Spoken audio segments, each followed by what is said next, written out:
Question number 18, यदि 30, 34, 35, 36, 37, 38, 39, 40 में से 35 को गायब कर दिया जाए तो मध्य की वृद्धि क्या होगी, ये हमें निकालना है। 4 ऑप्शन दिए गए हैं, करेक्ट आंसर ढूंढना है। इसका सॉल्यूशन हम यहाँ पे कर चुके हैं, ये सॉल्यूशन हम एक्सप्लेन कर देते हैं। दिए गए संख्याएं 30, 34, 35, 36, 37, 38, 39, 40 ये संख्याएं दिए हुए हैं। अगर हम इसे गिने तो 1, 2, 3, 4, 5, 6, 7, 8 टोटल कितने हैं, 8 हैं। तो हम यहाँ पे लिखेंगे n = 8 और ये 8 क्या है, इवन नंबर है। तो 8 इवन नंबर होने की वजह से हमें मध्य या मीडियन निकालने के लिए इस फॉर्मूला का इस्तेमाल करना पड़ेगा, जो है मध्य के बराबर n/2 पद और n/2 + 1 पद का औसत। तो n की जगह पे हमें 8 बिठाना है, तो हम n की जगह पे 8 बिठाएंगे। तो 8/2 पद और 8/2 + 1 पद का औसत कैंसिलेशन करेंगे। कैंसिलेशन करने के बाद हमें यहाँ पे मिलेगा 4th पद का और 5th पद का औसत। तो 4th पद और 5th पद कौन से हैं हमें देखने होंगे इस नंबर्स में से। तो इसमें से 4th और 5th में कौन है ये देख लेते हैं।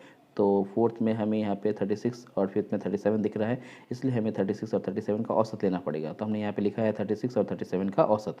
औसत मतलब क्या होता है, इन दोनों को प्लस करेंगे और 2 से डिवाइड करेंगे। तो 36 और 37 का प्लस किया गया है और 2 से डिवाइड किया गया है।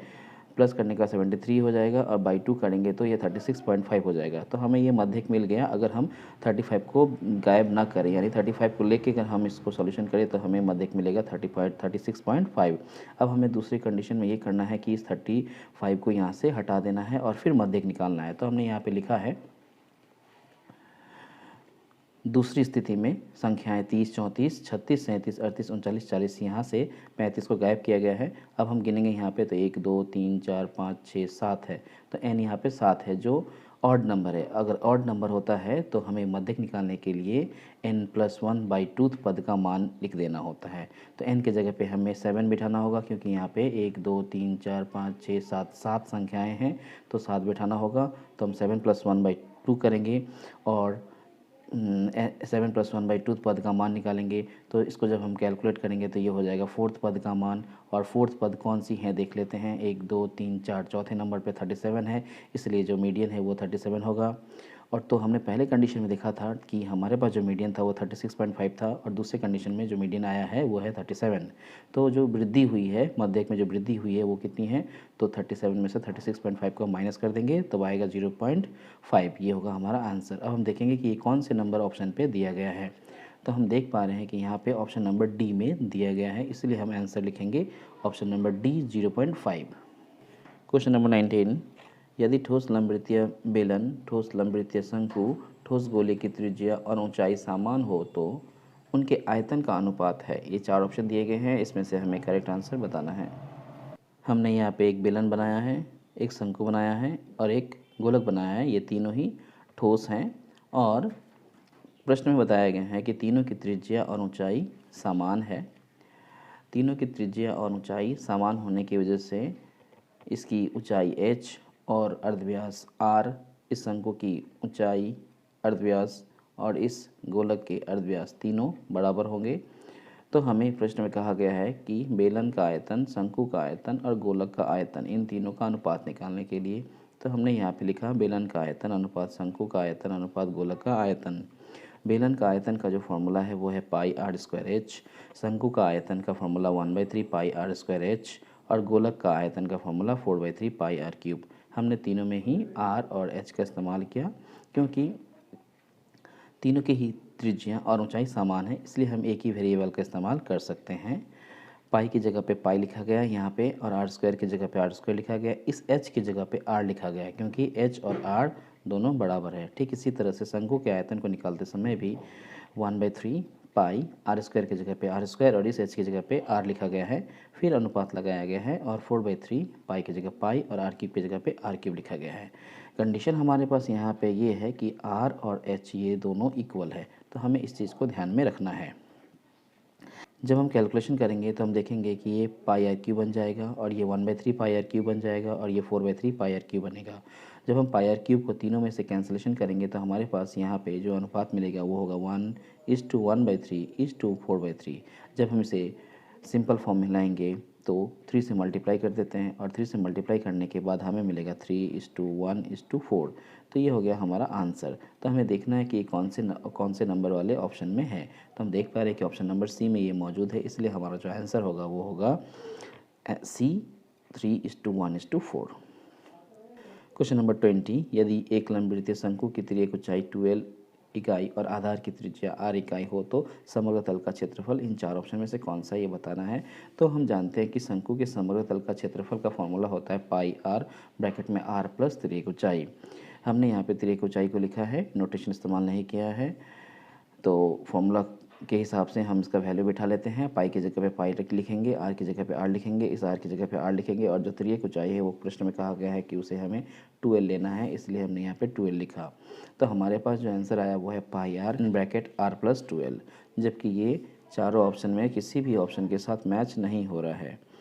हो सकता है इस प्रश्न में कुछ गलती हो, तो हमें फ़िलहाल आंसर के लिए लिखना पड़ेगा इनमें से कोई नहीं। क्वेश्चन नंबर 21, समीकरण 2x plus y equals to 4 और 3x minus 2y equals to -1 का हल क्या होगा। चार ऑप्शन दिए गए हैं, इसमें से हमें करेक्ट आंसर ढूंढना है।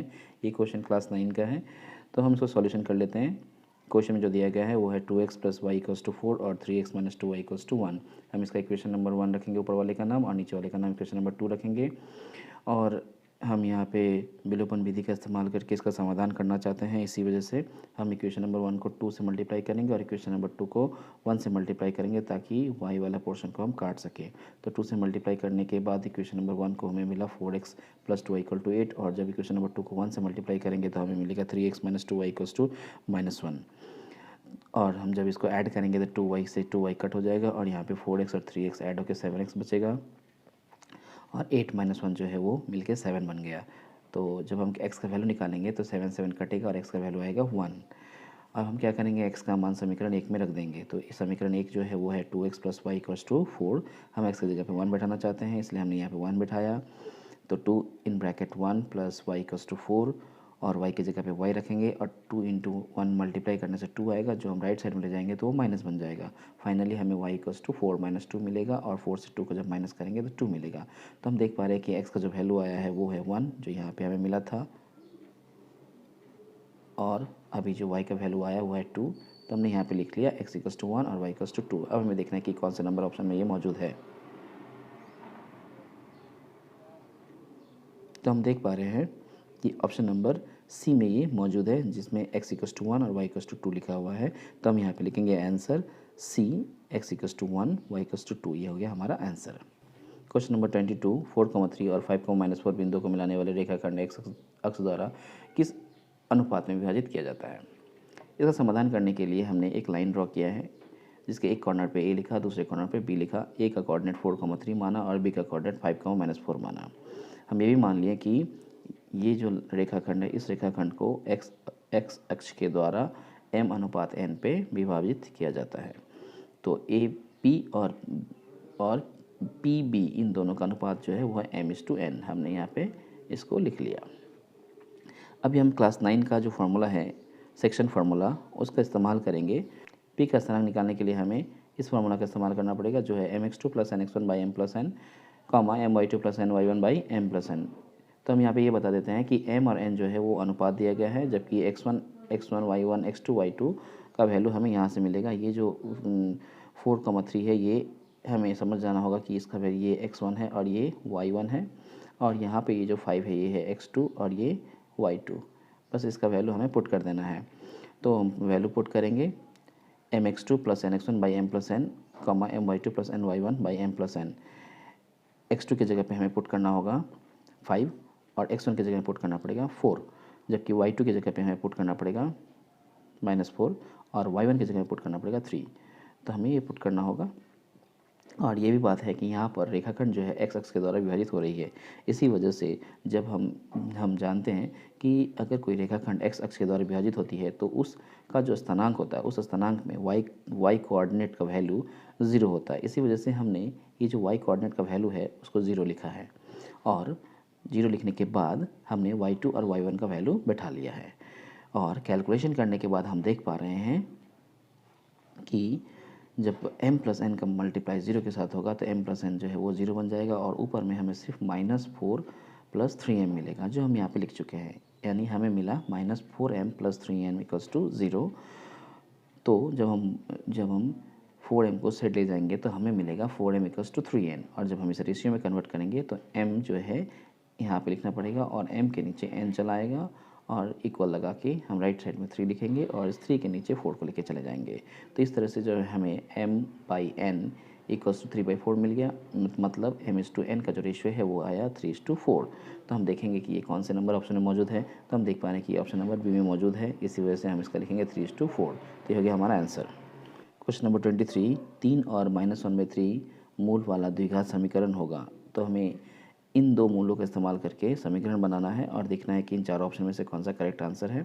तो हम एक फार्मूला जानते हैं जिसमें किसी भी समीकरण को निकालने का फार्मूला होता है कोई द्विघात समीकरण, जिसको हम लिख सकते हैं x² माइनस मूलों का योगफल इंटू एक्स प्लस मूलों का गुणनफल = 0। तो हमने वही किया, यहाँ पे x² की जगह पे x² लिखा, माइनस की जगह पे माइनस लिखा, मूलों का योगफल। तो जो मूल दिए गए हैं वो है एक मूल है 3 और दूसरा मूल है -1/3।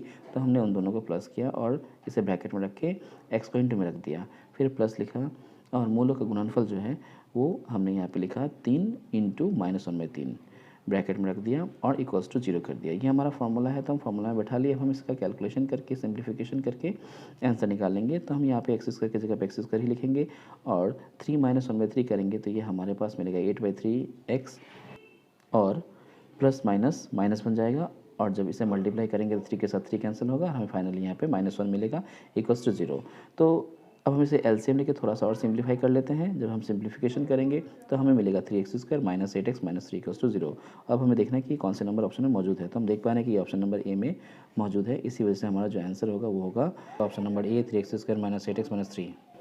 क्वेश्चन नंबर 24, 8 इकाई त्रिज्या वाले एक ठोस अर्धगोलक से काटे जा सकने वाले सबसे बड़े ठोस शंकु का आयतन होगा। ये 4 ऑप्शन दिए गए हैं, हमें करेक्ट आंसर बताना होगा। हमने यहाँ पे एक अर्धगोलक बनाया है जो ठोस है और इसी ठोस अर्धगोलक में से हमें एक शंकु काटना है। तो हम क्या करेंगे, इसका जो व्यास है इस व्यास के बराबर उस शंकु के आधार का व्यास भी ले लेंगे और हम यहाँ पे एक शंकु बनाएंगे। ये जो शंकु बना है इस शंकु का अर्धव्यास r लेना होगा, ऊंचाई भी r लेना होगा, क्योंकि शंकु की ऊंचाई और इस अर्धगोलक के अर्धव्यास ये दोनों बराबर होंगे। तो हमने यहाँ पे लिखा शंकु की ऊंचाई बराबर r इकाई और शंकु का जो अर्धव्यास है वो भी r इकाई होगा, क्योंकि हम चित्र में देख पा रहे हैं कि शंकु की जो ऊंचाई है वो अर्धगोलक के अर्धव्यास के बराबर है और शंकु का अर्धव्यास और इस अर्धगोलक का अर्धव्यास दोनों r ही है। इसी वजह से हमने यहाँ पे शंकु की ऊंचाई भी r लिखा और शंकु का अर्धव्यास भी r लिखा। अब हमें फार्मूला बैठा के आयतन निकालना है।